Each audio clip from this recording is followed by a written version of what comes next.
Zimbabwe's new president is not, at first glance, an obvious champion of the change his country hungers for.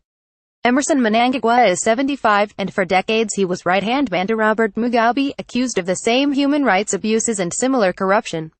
He is widely known as the Crocodile, a Liberation War nickname that may have stuck because it suited his reputation for ruthless cunning.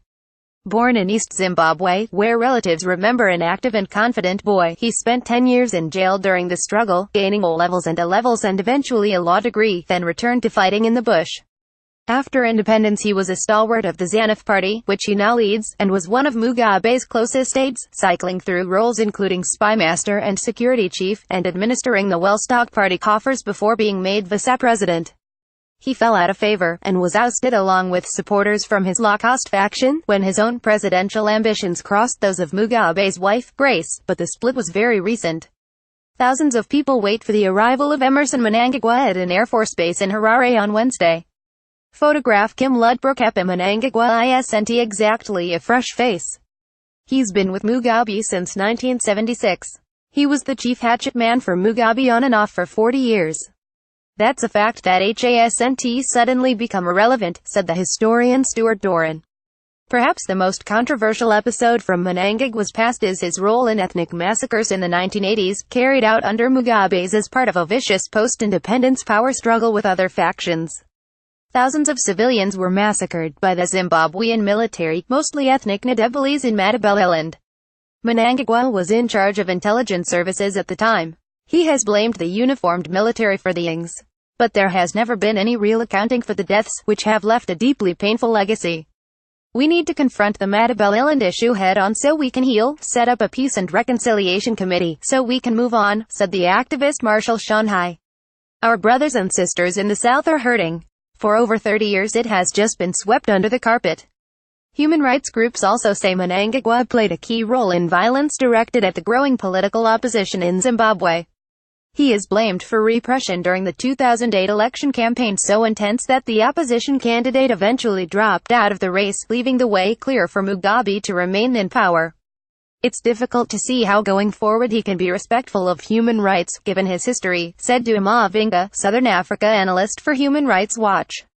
People may not see it now, or realize now, because of the relief of seeing the end of Mugabe's political era, but Zimbabwe is in grave danger in terms of constitutional democracy.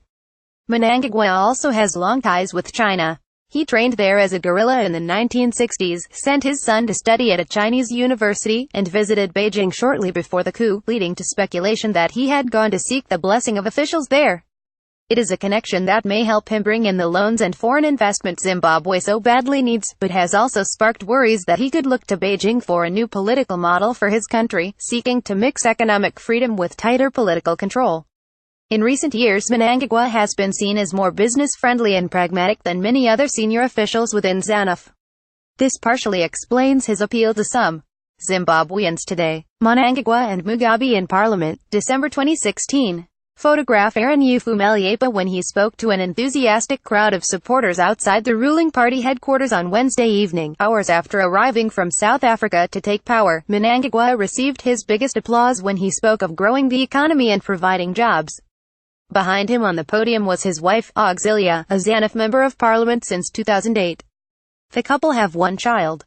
Mnangagwa has been a leading establishment figure for so long that everyone in the impoverished country of 16 million knows his record, and no one has forgotten the years he spent sharing a podium with Mugabe, pledging loyalty and championing his record.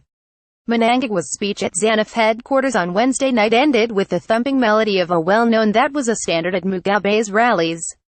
"The hero is coming, the hero is arriving," sang the crowd. Support for much of the population is, for the moment, guaranteed, but many Zimbabweans also hope that the crocodile will not forget what happened to his former boss when he turned a blind eye to the evident misery of millions of ordinary citizens. "I don't think he is going to repeat that," said Silas, a 40-year-old television salesman hoping for a pickup in the economy. He knows that what happened to Mr. Mugabe can happen to him.